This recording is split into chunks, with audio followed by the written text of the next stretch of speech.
So last week చూసుకుంటే ఓవరాల్గా market అయితే గ్లోబల్ వైజ్ చూసుకున్నా లోకల్ వైజ్ చూసుకున్నా చాలా వాలిటాలిటీ అయితే కనిపించింది. ముఖ్యంగా యూఎస్లో నిన్న చూసుకుంటే మాత్రం బ్లడ్ బాత్ అని చెప్పాలి. అండ్ తర్వాత లోకల్ వైజ్ చూసుకున్నా మనకు యూఎస్ యొక్క ప్రభావం అయితే చాలా ఉంది. Q3 రిజల్ట్స్ ఉన్నాయి. తర్వాత రేట్ కట్స్ ప్రభావం ఏ విధంగా ఉంటుంది మన ఇండియాలో. సో ఓవరాల్గా డాలర్ ఇండెక్స్ మ్యాటర్ ఏంటి, తర్వాత క్రూడ్ ఆయిల్ ఎలా ఉంది, మ్యూచువల్ ఫండ్ సిప్పులు ఎలా ఉన్నాయి, గోల్డ్ ఎలా ముందుకు దూసుకెళ్తుంది, ఇవన్నీ మాట్లాడడానికి మనతో పాటు స్టాక్ మార్కెట్ అనలిస్ట్ రేవంత్ గారు ఉన్నారు. Sir good evening. Good evening అండి. సార్ నిన్న చూశారు ఓవరాల్గా యూఎస్లో మాత్రం బ్లడ్ బాత్ అని చెప్పాలి. ఇంచుమించు $1 ట్రిలియన్ అయితే మొత్తం లాస్ అయిపోయింది, కొలాప్స్ అయిపోయిందని చెప్పాలి. ముఖ్యంగా సాఫ్ట్వేర్ అంటే ఎన్విడియా లాంటి సంస్థలు అయితే 6 to 7% అయితే డ్రాగ్ అయిపోయినాయి. దాని ప్రభావం ఈ వీక్లో మన ఇండియాలో ఎలా ఉంటుంది, మన ఇన్వెస్టర్లు ఏ విధంగా జాగ్రత్త పడాలి, ఓవరాల్గా మీ వ్యూ ఏంటి సార్? సో నిన్న బీహార్ ఎలక్షన్స్ సంబంధించిన రిజల్ట్స్ మార్కెట్లో ఆ టైంలోనే ఆటో రిజల్ట్స్ కూడా బయటకు రావడం మనం గమనించాము. మార్నింగ్ నుంచి మనకి బీహార్ ఎలక్షన్స్ ఎన్డీఏకి ఫేవర్గా ఉన్నప్పటికీ మన స్టాక్ మార్కెట్స్ మాత్రం డౌన్ సైడ్ దాదాపుగా మనకి 100+ పాయింట్స్ నిఫ్టీ నెగిటివ్ లోనే ట్రేడ్ అవడం గమనించాం. ఓకే, ఈవినింగ్ వరకు కూడా దాదాపుగా 2:45 వరకు కూడా ఇన్ఫాక్ట్ మనకి పొలిటికల్ ఆస్పెక్ట్ పాజిటివ్ గా ఉన్నప్పటికీ స్టాక్ మార్కెట్స్ మాత్రం పాజిటివ్ గా తీసుకోలేకపోతున్నాయి. ఓకే, సో దానికల్లా కారణం అక్కడ యుఎస్ లో ఉండేటువంటి ఏఐ రిలేటెడ్ బబుల్ అయి ఉండొచ్చు, లేకపోతే ఇంట్రెస్ట్ రేట్ కట్స్ ఇక ఉండకపోవచ్చు అని న్యూస్లు అయి ఉండొచ్చు. ఇవన్నీ కూడా మన స్టాక్ మార్కెట్ మీద కూడా నిన్న కొంత ప్రభావం చూపించాయి. కానీ 2:45 టైంలో దాదాపుగా 140 పాయింట్ల వరకు కూడా మన నిఫ్టీ రికవర్ అయి ఓవరాల్ గా మన ఇండియన్ స్టాక్ మార్కెట్ ని కొంత పాజిటివ్ గా క్లోజ్ చేయడానికి హెల్ప్ చేసింది. అటు మనం ప్రపంచ మార్కెట్లు అన్ని చూసినా కానీ చైనీస్ మార్కెట్ స్లైట్ నెగిటివ్ గా ఉంది, అండ్ మనకి జపనీస్ మార్కెట్ నెగిటివ్ గా ఉంది, సౌత్ కొరియన్ మార్కెట్ నెగిటివ్ గా ఉంది. ప్రపంచ మార్కెట్లు అన్ని కూడా కొంత స్ట్రగుల్ అవుతున్నాయి. బట్ మన ఇండియన్ స్టాక్ మార్కెట్ నిన్నటి క్లోజింగ్ ఒక రకంగా చెప్పాలంటే ప్రపంచ మార్కెట్స్ తో కంపేర్ చేస్తే చాలా పాజిటివ్ గా ఇచ్చినట్టు. సో ఎస్, మనకి ఆ ఎన్డీఏకి సంబంధించినటువంటి ఆ బీహార్ ఎలక్షన్ రిజల్ట్ అనేది కొంతవరకు ఫేవర్ చేసింది. సో బేసిక్ ఇక్కడ ఏఐలో బబుల్ ఏమన్నా బిల్డ్ అవుతుందా అనే ఒక యాంటిసిపేషన్ మనకి ఈ రోజు సోషల్ మీడియా అంతా న్యూస్ అంతా కూడా సర్క్యులేట్ అవుతుంది. సో దానివల్ల మనకి స్టాక్ మార్కెట్స్ లో పెద్ద మొత్తంలో కరెక్షన్స్ రావచ్చా అని చెప్పేసి కూడా మార్కెట్ లో మనకి న్యూస్లు సర్క్యులేట్ అవుతున్నాయి. ఒకవేళ మనకి ఏఐ రిలేటెడ్ స్టాక్స్ కనుక కరెక్ట్ అయినట్లయితే మన ఇండియన్ స్టాక్ మార్కెట్ పరిస్థితి ఏంటి అనే ప్రశ్న వచ్చినప్పుడే ఇక్కడ బేసిక్ గా మన ఇండియన్ స్టాక్ మార్కెట్ కి సంబంధించి లాస్ట్ 1 year మనం ఏ పరిస్థితిలో ఉన్నాం ఫస్ట్ అర్థం చేసుకోవాలి. లాస్ట్ 1 year పాటు మన దగ్గర కన్సంప్షన్ అనేది పెద్ద ఎత్తున లేకపోవడం వల్ల మన మార్కెట్స్ ఆల్రెడీ జరగాల్సిన కరెక్షన్ జరిగిపోయి ఉంది.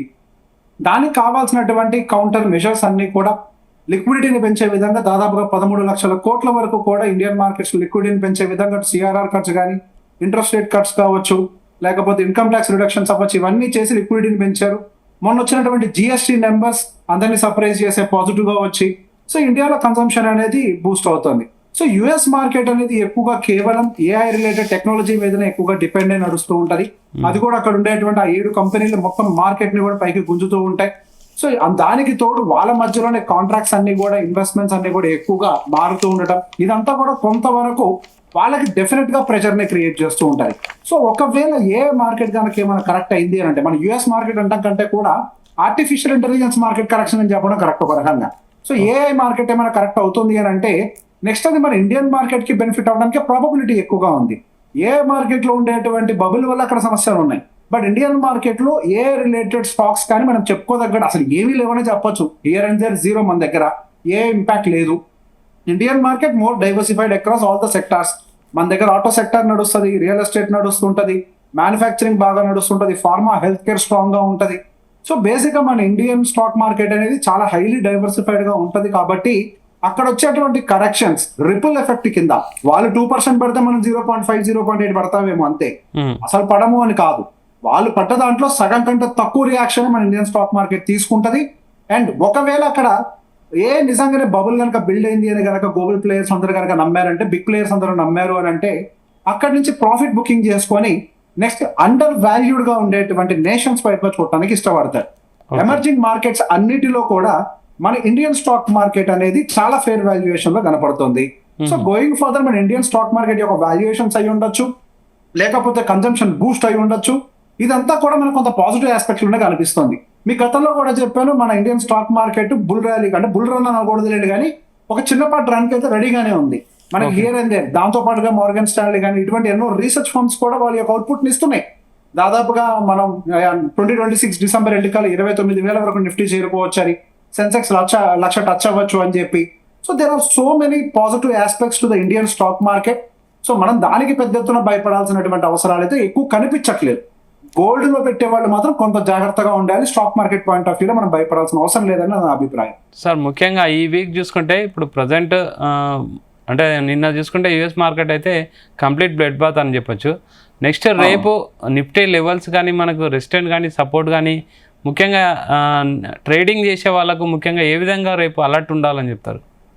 సో మనకి డౌన్ సైడ్ వచ్చేసరికి 25,800 దగ్గర స్ట్రాంగ్ గా సపోర్ట్స్ అయితే కనపడుతున్నాయండి. సో 26,000 అదే విధంగా మనకి రెసిస్టెన్స్ గా. సో బేసిక్ గా చాలా టైట్ జోన్ లోకి మనకి ఇండియన్ స్టాక్ మన నిఫ్టీ అయితే వచ్చేసింది. గుడ్ థింగ్ ఏంటి అంటే పోయిన వీక్ ఉన్నటువంటి క్లోజింగ్ 25,900 అనేది ఒక రకంగా మనం 52 వీక్ హై అని చెప్పుకోవచ్చు. గతంలో మనకు ఆల్రెడీ హైని ఫామ్ చేసి బ్రేక్ అయిన తర్వాత మళ్ళీ రీసెంట్ గా ఫామ్ అయిన ఒక మంచి హై 25,900 అబోవ్ మార్కెట్ రీసెంట్ గా క్లోజ్ కాలేదు. ఇప్పుడు క్లోజింగ్ అయితే ఇచ్చింది. అట్ ద సేమ్ టైం 26,000 దగ్గర కూడా కొంత సెల్లర్స్ అయితే ప్రెసెన్స్ కనపడుతోంది. కాకపోతే కొంతవరకు మనకి అప్ సైడ్ రెసిస్టెన్స్ వచ్చినా కానీ కొద్దిగా బయర్స్ దాన్ని బ్రేక్ చేయడానికి ట్రై చేస్తారేమో అనేది ఎక్కువగా కనపడుతుంది. సో వాలటాలిటీ మనకి అప్ సైడ్ ఎక్కువ ఉండడానికి ప్రాబిలిటీ కనిపిస్తుంది. మనకి పై సైడ్ పుష్ చేయడానికి మార్కెట్ ని ట్రై చేస్తారు. ఒకసారి 26,000 నుంచి 26,200 మధ్యలో ఉన్నటువంటి రెసిస్టెన్స్ బ్రేక్ అయింది అని అంటే మార్కెట్ లో మనకు ఒక మంచి ర్యాలీ వచ్చే పరిస్థితులు ఎక్కువగా కనపడుతున్నాయి. సో డౌన్ సైడ్ వచ్చేసరికి 25,800 వెరీ నియర్, గట్టిగా ఒక 110 పాయింట్ల దూరంలో ఉంది.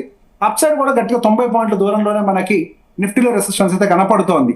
But very high probability I believe up side ఉండడానికి ఛాన్సెస్ ఎక్కువగా కనపడుతున్నాయి. సార్ ఇప్పుడు యూఎస్ బాండ్స్ చూసుకున్నా యూఎస్ బాండ్స్ ఈల్డ్స్ కానీ డాలర్ ఇండెక్స్ కానీ అయితే మళ్ళీ రేజ్ అవుతున్నాయి. ఇలాంటి టైంలో మనము అంటే ఇండియా మార్కెట్స్ పైన కానీ ఇప్పుడు ప్రజెంట్ అసెట్ అలొకేషన్ చేసే టైం ఏమైనా ఉందా? ఈక్విటీని తగ్గించి గోల్డ్ కానీ డెప్ట్ ఫండ్స్ కానీ ఎక్కువ కాన్సన్ట్రేట్ చేయాల్సిన అవసరం ఏమైనా ఉందా? సో మీరు గమనిస్తే గోల్డ్ కూడా మధ్యలో ఒక 2 రోజులు ఏదో కొద్దిగా 1,19,000 చిల్లర దగ్గర నుంచి 1,25,000 27,000 దాకా కూడా వెళ్ళి మళ్ళీ కరెక్షన్ అయ్యి 1,23,000 వచ్చింది ఇవాళ కూడా. ఓకే. సో బేసిక్గా ఎప్పుడైతే బాండ్ డీల్స్ పెరుగుతూ ఉంటాయో అది గోల్డ్ కి అగెన్స్ట్ గా మూవ్ అవుతుంది. సో బాండ్ డీల్స్ అనేవి most safe segment. So usually మనకు ఒక ఫిక్స్డ్ రిటర్న్ డెలివరీ చేస్తూ ఉంటాయి. రిస్క్ అనేది ఉండదు, ఆల్మోస్ట్ నియర్ టు జీరో ఉంటుంది. గోల్డ్ విషయంలోకి వచ్చేసరికి వాలటాలిటీ అనేది బై డిఫాల్ట్ గా ఉంటుంది. సో మనకి 2 రోజుల క్రితం యుఎస్ లో ఫెడ్ ఇంట్రెస్ట్ రేట్ కట్ ఈ డిసెంబర్ లో ఉండకపోవచ్చు అని ఒక న్యూస్ కూడా ఫ్లోట్ అయింది. So probability of interest rate cut తక్కువ ఉంటుంది అని చెప్పి కూడా న్యూస్ ఫ్లోట్ అయింది. సో దానికి గల కారణం యుఎస్ గవర్నమెంట్ గత 30-40 రోజుల నుంచి షట్ డౌన్ లో ఉండడం వల్ల వాళ్ళకి కావాల్సినటువంటి స్టాట్స్ అనేవి అందుబాటులో లేకపోవడం వల్ల ఎటువంటి నిర్ణయం తీసుకోకపోవచ్చు ఫెడ్ చైర్మన్ గారు అనే ఉద్దేశంతో మనకి గోల్డ్ లో కరెక్షన్ అనేది మళ్ళీ ట్రిగర్ అయింది. దానికి తోడు ఇప్పుడు మీరే చెప్పారు మళ్ళీ బాండ్ డీల్స్ పెరుగుతున్నాయి అని. బాండ్ డీల్స్ పెరగడం అనేది గోల్డ్ కి అగేన్స్ట్ గా జరుగుతూ ఉంటది. సో ఇటువంటి టైంలో సహజంగా బాండ్ డీల్స్ పెరుగుతున్నా కానీ లేదా స్టాక్ మార్కెట్స్ పరుగులు పెట్టడానికి సిద్ధంగా ఉన్నప్పుడు కానీ అటువంటి టైంలో గోల్డ్ లో పెట్టుబడి వెళ్ళడం అనేది సహజంగా జరగవు. పెద్ద ప్లేయర్స్ అందరూ కూడా సేఫర్ బెట్స్ వెతుక్కుంటారు. సేఫర్ బెట్స్ లో మనకి 2 రకాలుగా చూడాలి. ఒకటి బాండ్స్ డెఫినెట్ గా ఈక్విటీలోకి వచ్చినప్పుడు మనకి ఏవైతే ప్రెసెంట్ ర్యాలీ కాకుండా కన్సాలిడేట్ అయ్యి ఫేర్ వాల్యుయేషన్ లో ఉన్నాయో వాటిని కూడా సేఫర్ బెట్స్ గా పరిగణిస్తూ ఉంటారు. ఆ safer bets point of view Indian market కనపడుతుంది స్ట్రాంగ్ గా. సో గోల్డ్ లో లిక్విడిటీ అంటే ఎక్కువగా పెట్టుకోకుండా ఒక limited portion 10% of your portfolio దాటకుండా చూసుకుంటూ మన గోల్డ్ మెయింటైన్ చేయడం వల్ల నష్టమేం లేదు. డెఫినెట్ గా మనకి బాండ్స్ అనేవి వెళ్ళిపోతాయి కానీ మన ఇండియన్ బాండ్స్ అనేవి పెద్ద డెలివర్ చేయడం ఇప్పుడు అవకాశం కనిపించట్లేదు. ఎందుకంటే ఇంట్రెస్ట్ రేట్ కట్స్ మళ్ళీ వస్తున్నాయి. ఇంకా మీదట కూడా ఇంట్రెస్ట్ రేట్ కట్లు చేస్తారనేది కనిపిస్తుంది మనకి. సార్ ఇప్పుడు ప్రజెంట్ అంటే మీ అబ్జర్వేషన్ ప్రకారము ముఖ్యంగా ఇప్పుడు మార్కెట్ని కానీ గ్లోబల్ మార్కెట్ని కానీ లేకపోతే మన ఇండియన్ మార్కెట్ని కానీ ప్రజెంట్ ఎక్కువగా భయపెట్టేది ఏంటి అంటే రిసిషనా, ఇన్ఫ్లేషనా, రిసిషన్ ఫియర్సా, క్రూడా లేకపోతే లోకల్ వైజ్ షట్ డౌనా, ఏది ఎక్కువగా మార్కెట్ని కానీ లేకపోతే జనరల్ ఒక ఇండివిజువల్ ఇన్వెస్టర్ కానీ ఇన్స్టిట్యూషన్ ఇన్వెస్టర్లు కానీ భయపెట్టే విషయం? సో మన దగ్గర ఇండియన్ మార్కెట్ ని కానీ గ్లోబల్ మార్కెట్ ని కానీ రెండింటిని విడగొట్టి ఫస్ట్ చూసే ప్రయత్నం చేద్దాం. గ్లోబల్ గా డెఫినెట్ గా మనకి రిసెషన్ రిలేటెడ్ ఇంపాక్ట్ ఉంటుందేమో అని ఒక భయం డెఫినెట్ గా ఉంది. జాబ్స్ అన్సర్టనిటీ ఉంటుందేమో అన్న భయం డెఫినెట్ గా ఉంది. సో దాంతో పాటుగా అక్కడ ట్రంప్ కి సంబంధించినటువంటి చర్యల వల్ల కొంత పానిక్ అనేది కనిపిస్తుంది. సో మన గ్లోబల్ యాక్టివిటీలో ఒకసారి ట్రంప్ యొక్క చర్యలు మనం గమనిస్తే ఆయన కొద్దిగా తగ్గుతూ అటు చైనా తోటి రిలేషన్ ప్రాపర్ గా పెంచుకునే ప్రయత్నం చేస్తున్నారు. మిగతా దేశాలతో కూడా స్లోగా దాన్ని మెయింటైన్ చేసే ప్రయత్నం ఇక మీదట చేయాల్సిన అవసరం కూడా ఆయనకు ఉన్నట్టుగా అయితే కనపడుతోంది. సో ప్రపంచవ్యాప్తంగా ఒకే ఒక సమస్య ఏంటి అంటే యుఎస్ ఏమైనా రిసెషన్ లోకి వెళ్తుందా అని. సో దాని యొక్క ఇంపాక్ట్ మన ఇండియన్ స్టాక్ మార్కెట్ మీద ఎంతవరకు పడే అవకాశాలు ఉన్నాయి, ఇండియన్ మార్కెట్స్ లో ఎంతవరకు ఇంపాక్ట్ అని అంటే దాని యొక్క పొజిషన్ చాలా తక్కువగా తీసుకుంటది. సో బేసిక్గా నేను ఇందాక చెప్పినట్టుగా మన ఇండియన్ మార్కెట్ అనేది ఎక్కువగా సెల్ఫ్ కన్సంప్షన్ బేస్డ్ కంట్రీ. మనం ఎక్స్పోర్ట్స్ పద్ధతిని ఏమీ చేయట్లేదు. అండ్ మోర్ ఎవర్ మనం చేసేటువంటి products ని మనమే సెల్ఫ్ కన్సూమ్ చేసే కెపాసిటీ ఉన్నటువంటి మన ఒక కంట్రీ మంది. And more diversified. మనం ఏం ఒక ఐటీ సెగ్మెంట్లోనో ఒక దాంట్లోనూ లేవు. ప్రపంచంలో ఎన్నోసార్లు రిసెషన్స్ వచ్చాయి, .com బబుల్స్ వచ్చాయి, లీమన్ బ్రదర్స్ కొలాప్స్ వచ్చాయి. అవన్నీ అమెరికా లాంటి దేశాన్ని పెద్ద ఎత్తున దెబ్బతీసాయి, కానీ భారతదేశాన్ని పెద్ద ఎత్తున దెబ్బతీసే ప్రయత్నం ఎప్పుడు చేయలేదు. మన ఆర్బీఐ మొదటి నుంచి ఎన్నో జాగ్రత్తలు తీసుకుంటుంది. అండ్ ఇన్ఫ్లేషన్ విషయంలోకి వస్తే యుఎస్ ఇన్ఫ్లేషన్ చూస్తే భయపడాలి, కానీ Indian inflation RBI comfort zone కంటే బిలోకి వచ్చేసింది. సో ఇది ఇంకొంచెం అడ్వాంటేజ్ కింద తీసుకొని అవసరమైతే ఇంట్రెస్ట్ రేట్ కట్ చేయడానికి వాళ్ళు ప్రయత్నం చేస్తారు తప్పించి, అంటే వాళ్ళు అవసరమైతే ఇంకా లిక్విడిటీని పెంచుతారు మార్కెట్లో. లిక్విడిటీ పెంచడం వల్ల మళ్ళీ మార్కెట్ స్టేబుల్ అవడానికి ట్రై చేస్తూ ఉంటాయి. ఇండియన్ మార్కెట్ పాయింట్ ఆఫ్ వ్యూలో పెద్ద ఎత్తున భయపడే ఎలిమెంట్స్ అంటూ ఏమీ లేవు. ఒకటే ట్రంప్ టారిఫ్ కి సంబంధించిన ఎలిమెంటే. సో ఆ ట్రంప్ టారిఫ్ కి సంబంధించి కూడా ఆల్రెడీ మార్కెట్ ఆ న్యూస్ ని, ఆ ప్రాబబిలిటీస్ అన్నిటిని డైజెస్ట్ చేసుకుంది. ఇప్పుడు ఆయనకి ఏం మాట్లాడినా కానీ ఇండియన్ మార్కెట్ పట్టించుకునే పరిస్థితిలో లేదు. ఇంకా ఒకే ఒక కేసు మిగిలింది ఏంటి అని అంటే దాన్ని కట్ చేయటం. ఒకవేళ కట్ చేశాడు అంటే డెఫినెట్ గా బిగ్ పాజిటివ్ గా మారి మన ఇండియన్ మార్కెట్స్ పైకి వెళ్తాయి, కానీ మన ఇండియన్ మార్కెట్స్ పాయింట్ ఆఫ్ వ్యూలో పెద్ద నెగిటివ్స్ అయితే ఇంకా కనిపించట్లేదు నాకు. సార్ ఇప్పుడు ప్రజెంట్ యుఎస్ లింక్డ్ బేస్డ్ సెక్టార్లను మనం ఆపర్చునిటీగా తీసుకోవాలా, లేకపోతే అలర్ట్ అయిపోయి వాటిని ఎగ్జిట్ అయ్యే అవకాశం ఏమైనా ఉందా? ప్రజెంట్ ఆ సిచ్యువేషన్ అయితే మనం ఎలా తీసుకోవాలి? యుఎస్ బేస్డ్ అయితే మాత్రం డెఫినెట్ గా మనం ప్రాఫిట్ బుకింగ్ కొంత చేసుకోవడం మంచిది. ఎప్పుడో ఇన్వెస్ట్ చేసిన వాళ్ళైతే డెఫినెట్ గా ప్రాఫిట్ బుకింగ్ చేసుకోవడం ఉత్తమమైన పని.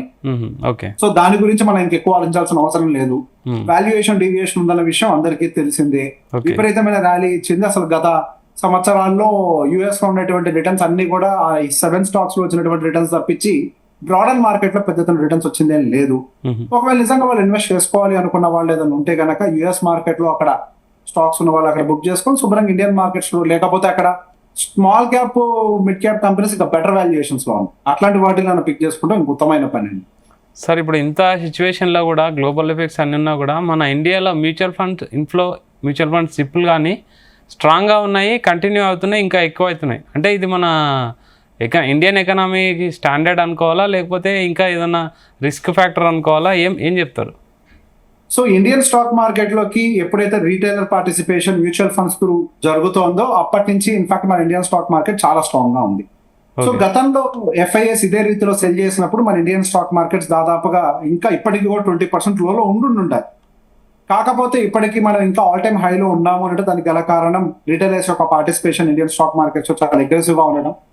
మంచి విషయం ఏంటి అంటే 140 కోట్ల భారతదేశం మంది ఇప్పటికీ కూడా మ్యూచువల్ ఫండ్స్ లో పెట్టుబడులు పెడుతున్న వాళ్ళ సంఖ్య చాలా తక్కువ. జస్ట్ ఒకసారి ఇమాజిన్ చేసుకోండి, ఇంకా మిగతా భారతీయులు కూడా నిదానంగా మ్యూచువల్ ఫండ్స్ లో పెట్టుబడులు పెట్టడం మొదలు పెడుతూ ఉంటే మన ఇండియన్ స్టాక్ మార్కెట్ గ్రో అవ్వడానికి ఇంకెంత ప్రాబబిలిటీ ఉంది. గ్రోన్ ఎకానమీస్ యుఎస్ లాంటి కంట్రీస్ లో దాదాపుగా 50% వరకు 50% ప్లస్ ఈక్విటీ మార్కెట్స్ లో పెట్టుబడులు పెడుతూ ఉంటారు. ఇంకా మన ఇండియన్ మార్కెట్ లోనే ఇంకా దాని మీద పూర్తి స్థాయిలో అవగాహన లేదు. మనం ఇది చూసే అద్భుతంగా ఉందనుకుంటున్నాం. నా దృష్టిలో ఇంకెన్నో అద్భుతాలు చూడాల్సింది పెండింగ్ ఉంది. ఇంకెంతో మంది పార్టిసిపేట్ చేస్తారు. ఎటువంటి ఎఫ్ఐఎస్ కూడా ఇండియన్ స్టాక్ మార్కెట్ ని టచ్ చేయని రీతిలో రీటైలర్స్ యొక్క మనీ ఫ్లో అవుతుందని గట్టిగా నమ్ముతున్నాను. సార్ ముఖ్యంగా F&O ట్రేడింగ్ చేసే వాళ్ళకు అంటే రేపు మండే అయితే చాలా ఇంపార్టెంట్ అని నేను అనుకుంటున్నాను. As for me observation Monday రోజు F&O ట్రేడింగ్ చేసే వాళ్ళకు ఏం ఇస్తారు? అంటే టిప్ కానీ అడ్వైజ్ కానీ ఏం చెప్తారు? మార్కెట్ లో వాలటాలిటీ మాత్రం బాగా బిల్డ్ అవుతుందండి. సో బేసిక్ గా మార్కెట్ లో వాలటాలిటీ బిల్డ్ అవుతుంది కాబట్టి మనకి ఆప్షన్ సెల్లర్స్ కి స్టాప్ లాస్ అనేవి ఎక్కువ హిట్ అవుతూ ఉంటాయి. వాలటాలిటీ అనేది యూజువల్ గా ఆప్షన్ బయర్స్ కి ఎక్కువగా బెనిఫిట్ చేస్తూ ఉంటది. ఆప్షన్ సెల్లర్స్ ఎవరైనా సరే కొంచెం మంచి ప్రీమియం దొరుకుతుందని దగ్గరికి రాకుండా తక్కువ ప్రీమియమ్స్ అయినా కానీ కొంచెం అవుట్ ఆఫ్ ద మనీలోకి వెళ్ళి కనుక ఆప్షన్స్ సెల్ చేసినట్లయితే కొంత కుషనింగ్ దొరుకుతుంది మార్కెట్ వాలటాలిటీలో. ఆప్షన్ బయర్స్ కూడా అట్లా అని చెప్పేసి out of the money options ని బయింగ్ చేయకూడదు. By any chance India weeks కనుక కూల్ అయింది అని అంటే మీరు అనుకున్న వైపుగా మార్కెట్స్ వెళ్ళినా కానీ మీకు ఎటువంటి రిటర్న్స్ అనే మార్కెట్ లో కనిపించవు. సాధ్యమైనంత వరకు ఎట్ ద మనీ లేకపోతే ఒక 1 స్టెప్ ఇన్ ద మనీ కన్నా వెళ్తాం అనేది ఉత్తమమైన పని. సో బేసిక్ ఇటువంటి టైమ్స్ లో స్కాల్పింగ్ అనేది కొంచెం బెటర్ గా పనిచేసే అవకాశాలు ఉంటాయి. సో చిన్న ప్రాఫిట్స్ ని బుక్ చేసుకుంటూ వెళ్ళిపోవడం ఉత్తమమైన పని. సాధ్యమైనంత వరకు ఇంకేదో అత్యాశతో మనం ఎక్కువ డబ్బులు తీసుకోవడానికి అయితే ప్రయత్నం చేయకండి. సార్ ఇప్పుడు చూసుకుంటే చాలామంది ఇంతకుముందు చెప్పారు స్టాండర్డ్ ఉంది, మ్యూచువల్ ఫండ్స్ కూడా ఎంటర్ అవుతున్నాయి ఇంకా ఎక్కువ రిటైల్ నుంచి, ప్లస్ యుఎస్ కంటే వివిధ దేశాల కంటే మనది స్టాండర్డ్ ఉందని చెప్తున్నారు.